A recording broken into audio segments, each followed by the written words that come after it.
Morning everybody. I've got some good news.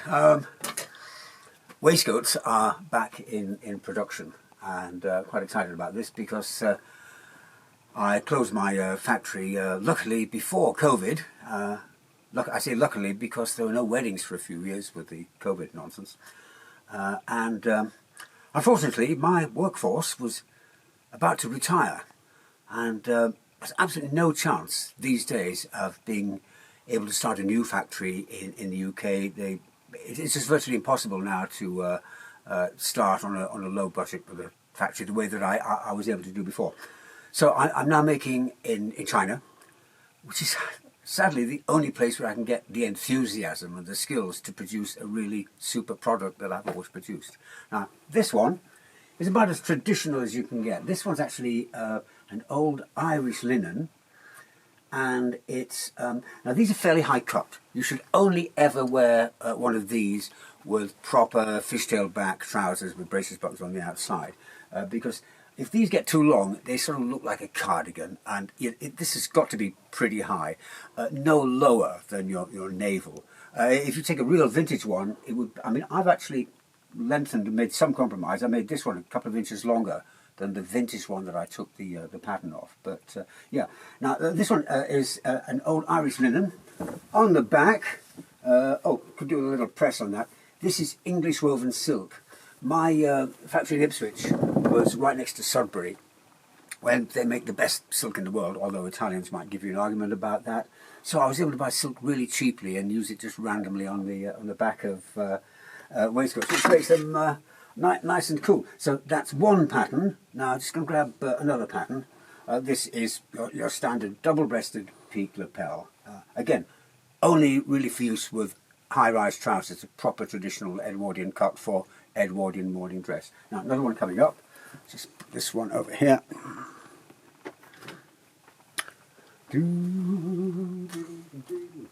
Very, very quickly. I don't know if this will balance on here.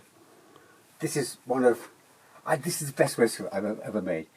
This is English brocade woven silk. It's absolutely beautiful. Again, peak lapel, double-breasted. Just after the film Four Weddings and a Funeral, there was a great fashion for sort of pop waistcoats, like the sort of Eton pop waistcoats with sort of garish patterns. That sort of enabled a lot of people selling quite cheap garish ones, and it sort of cheapened that sort of look a little bit. So it went out of style, and people went into pastel colours and traditional greys and beige. But if you're talking about a good quality material, then this sort of thing, particularly in black and silver, traditional Ascot colours, looks absolutely great. But yeah, so this, again, double-breasted shawl, peak lapel. Now, another one coming up. A word I absolutely can't stand, and I hate it if it's ever applied to me. Sometimes people say, "Oh, are you a designer?" I really can't stand that word. There are no designers. Nothing gets designed. Everything's already been designed. Everything that's worth wearing already exists. Changing the colour, putting another sleeve here, it doesn't mean you're a designer. I like the term tailor is nice, and I like the term manufacturer. Always considered myself a manufacturer. Now this pattern I copied, like I said, everything is copied, everything already exists now. There was a fantastic tailor in Dublin called tailors, they were I think brothers, called Hawkins in Cavendish Row in Dublin. They retired, they were both over 80 when they retired. Their tailoring was exquisite, it was as good as anything on Savile Row, and I got hold of a vintage suit, which was my size, from the sort of teddy boy era, with a few nods towards teddy boy style. Like it had covered buttons and it had a waistcoat, and the waistcoat was this style, double-breasted with a narrow shawl collar, correctly not curved like the evening one, which some people are producing and wearing at Ascot incorrectly. Now this is actually a very light cashmere, and I had this. I mean, blue waistcoats. I've got 10 different colours blue, from sort of navy blue down to really, really pale sort of blue. I suppose this is sort of duck egg blue, I suppose. Real mother of pearl buttons. But yeah, in honour of this company, Hawkins, I always refer to this as the Hawkins pattern. And I make this in just about every colour. And I like to play around with new materials. But this year, Most of the new stock that I'm making is going to be in mohair. I've had some mohair specially woven in really beautiful pastel colours. There's some fantastic colours. So virtually every colour imaginable will be available in this pattern. Now just one more to show you.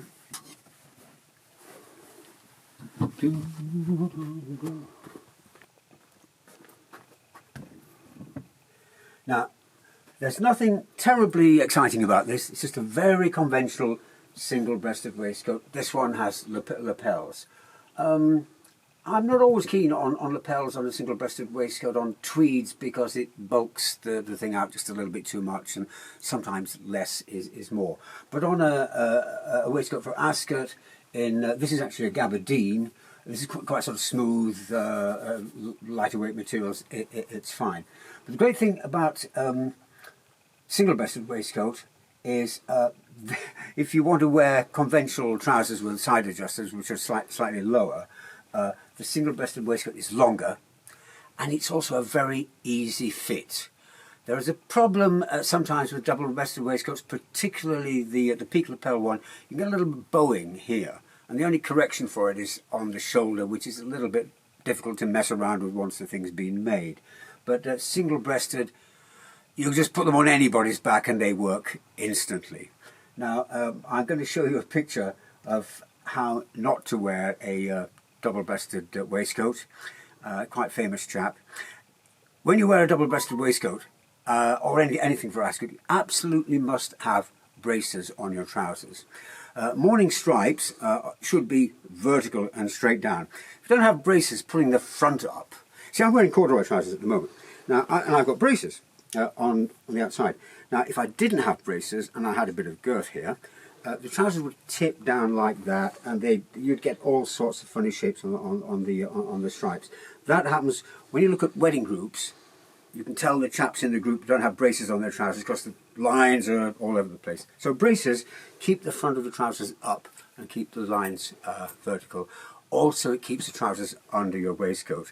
I'm going to show you a picture of somebody not wearing braces, but you'll come across that a little bit later. So yeah, single-breasted, really easy fit for anybody.